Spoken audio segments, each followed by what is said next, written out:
उत्तराखंड की सियासत में इन दिनों पंचायत चुनाव का माहौल गर्म है, लेकिन इन चुनावों की चहल पहल के बीच कड़वा सच दबकर रह गया है। महिलाओं को मिले 50% आरक्षण का असली हकदार कौन है, महिला या उसका पति? उत्तराखंड के गांव-गांव में चुनावी शोर है, नामांकन दाखिल किए जा रहे हैं, प्रचार हो रहा है, लेकिन कैमरे के सामने, रैली में, मीटिंग में अगर कोई नामांकन करने वाली महिला है तो उसके साथ खड़े पति की मौजूदगी कुछ ज्यादा ही मुखर है।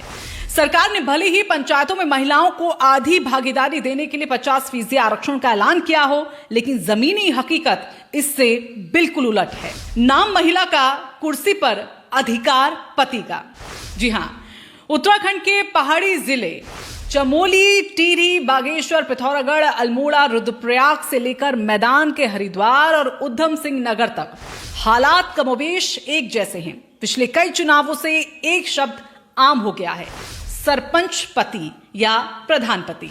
और इस बार भी तस्वीर कुछ अलग नहीं है।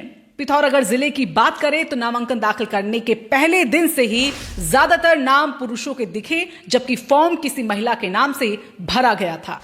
नामांकन के लिए लाइन में खड़ा शख्स, प्रचार के दौरान माइक पर बोलने वाला शख्स और यहां तक कि पंचायत मीटिंग में हिस्सा लेने वाला शख्स, सब पति ही है।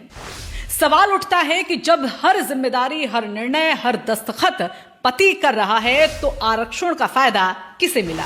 आरक्षण का मकसद था महिलाओं को सत्ता में भागीदारी देना, उन्हें फैसले लेने की ताकत देना।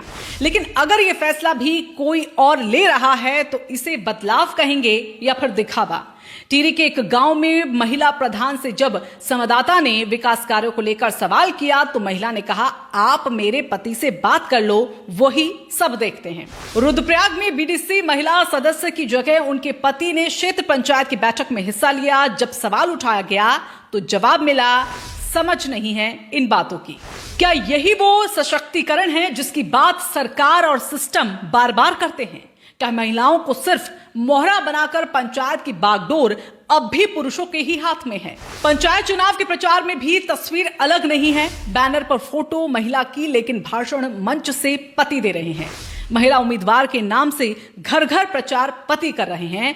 जनसंपर्क rally, social media management, panchayat योजनाएं, सब कुछ पुरुषों के ही इशारे पर। उत्तराखंड की महिलाओं ने हर क्षेत्र में नाम कमाया है, फौज में भर्ती हो या पहाड़ों में मेहनत, लेकिन जब बात सत्ता की आती है तो आखिर उनकी आवाज क्यों दबा दी जाती है? देवभूमि की बेटियां आज भी गांव की जमीन से जुड़ी हुई हैं। वो खेती करती हैं, पानी भरती हैं, घर चलाती हैं, बच्चों को पालती हैं, लेकिन जब लोकतंत्र का सबसे बड़ा अधिकार उन्हें मिलता है, निर्णय लेने का, तो वो किसी और को सौंप देती है, या यूं कहें कि उनसे छीन लिया जाता है। उत्तराखंड में ऐसी भी महिलाएं हैं जो पढ़ी लिखी हैं, आत्मनिर्भर हैं, लेकिन उनके सामने भी पुरुष वर्चस्व की एक अघोषित दीवार खड़ी कर दी जाती है। ये सवाल सिर्फ पंचायत चुनाव का नहीं, ये सवाल है उस सोच का जो महिला को सत्ता में तो देखना चाहता है, लेकिन नियंत्रण फिर भी खुद के पास रखना चाहती है। सरकारें साल दर साल महिला आरक्षण पर दावा करती हैं, योजनाएं बनाती हैं। मुख्यमंत्री महिला सशक्तिकरण योजना, महिला मंगल दल, सेल्फ हेल्प ग्रुप्स, लेकिन पंचायतों की असल सच्चाई ये है कि आरक्षण नाम मात्र का अधिकार बनकर रह गया है। अब वक्त आ गया है कि सिर्फ चुनावी फॉर्म में नाम भरकर नहीं, बल्कि सच में महिलाओं को निर्णय लेने का हक मिले।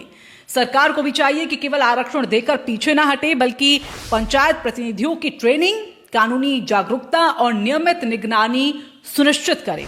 अगर हालात नहीं बदले तो उत्तराखंड में पंचायत व्यवस्था भले ही त्रिस्तरीय हो, लेकिन उसमें महिलाओं की भागीदारी तीसरे दर्जे की ही बनी रहेगी।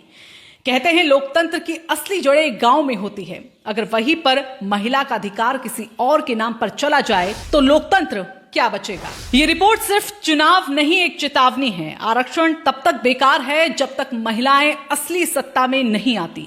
सोचिएगा जरूर, सोचिए और इसे शेयर भी जरूर कीजिए।